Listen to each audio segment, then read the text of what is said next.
El ataque y conquista inicial de Francia.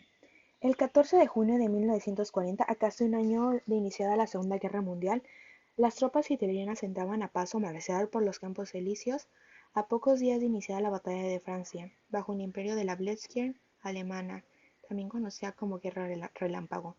Francia había caído bajo su dominación. Ante el avance alemán, el ejército francés mostró una gran impericia militar notable. Su estrategia de guerra continuaba ceñida a las tácticas de la Primera Guerra Mundial, que había sido una guerra de trincheras con grandes frentes de batalla estáticos. Así, la guerra relámpago nazi llevó a que Francia cayera en pocos días. El 3 de junio la aviación alemana bombardeaba París, y 11 días después las tropas marchaban sobre la capital francesa.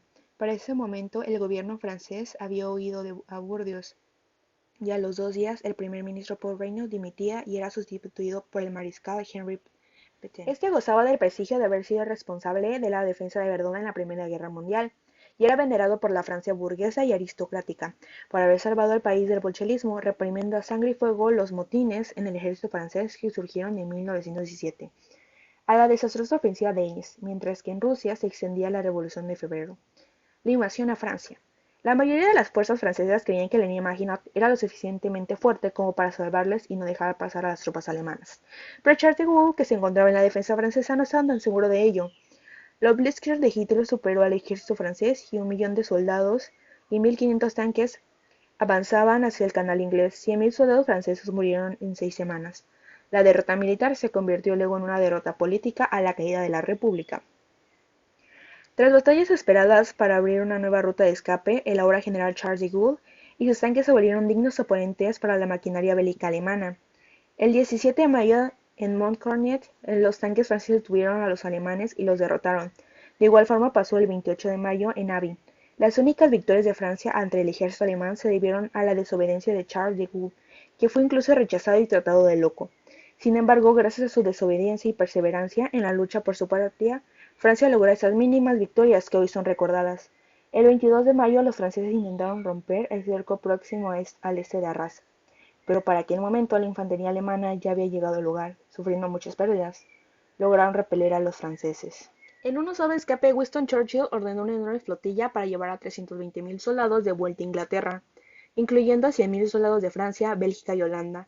Cada minuto que pasaba, la tensión se intensificaba. Churchill sabía que era una acción muy arriesgada, pero también que valía la pena salvar a sus soldados, incluyendo a los de sus aliados. Mientras tanto, Hitler iba de camino hacia París, para así cobrar de una vez por todas su venganza. El 5 de junio se reinició el ataque sobre el río Somme.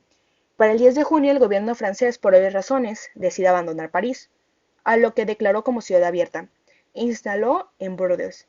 El 11 de junio, Churchill viaja a Bray, donde se reunió con el Consejo de Guerra de Francia. Ahí le pidieron, desesperados, que enviaran todos los aviones que tuviera el cielo francés. Debido al bajo número de escuadrones ingleses que quedaban, Churchill se negó. La verdadera razón de su visita era para asegurarse que la flota francesa no cayera en manos alemanas. Una vez que obtuvo la garantía de que esto no sucedería de parte del almirante Franco-Darlan, Inglaterra dejó a los franceses todo el peso de la guerra. Pocos días después, el 14 de junio, los alemanes toman París sin hallar resistencia. Los alemanes corrieron por todo el norte y centro del país. En la última semana de pelea, un gran contingente de soldados escapó a Inglaterra en la llamada Operación Ariel, esta vez desde la provincia de Bretaña.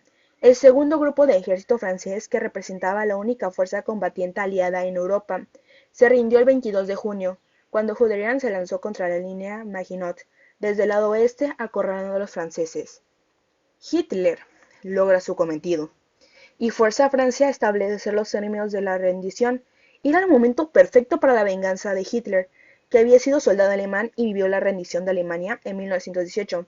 Con un gran sentido de justicia poética, forzó a Francia a rendirse, utilizando el mismo vagón usando en el que Alemania lo hizo en 1918. Lo que Alemania no logró en la Primera Guerra, Hitler lo logra en tan solo 6 semanas, que tuvieron que padecer los soldados y ciudadanos franceses. Hitler había tomado Francia, y su imperio nazi crecía aún más. El panorama de la Segunda Guerra Mundial parecía no terminar nunca. Y al mismo tiempo que tomaba Francia, también conquistaba Bélgica y Holanda. La amenaza de Alemania se hacía más fuerte, y abundaba en Europa el miedo y el sufrimiento. Después de firmar el armisticio en Francia el 25 de junio de 1940, la Francia terminó dividiendo en dos partes. Por un lado, el país ocupado, por otro, un gobierno títere de Alemania, el famoso gobierno de Vichy. En el suroeste de Francia, el primer ministro de la Francia de Vichy fue el mariscal Philippe Pétain. El general Charles de Gaulle se declaró de inmediato en contra del gobierno de Vichy y proclamó rápidamente la Francia libre. Llamando así a la formación de la resistencia francesa, invitaba a su vez a las colonias a unirse, y varios lo hicieron. Sin embargo, muchas otras se quedaron bajo la administración de Vichy.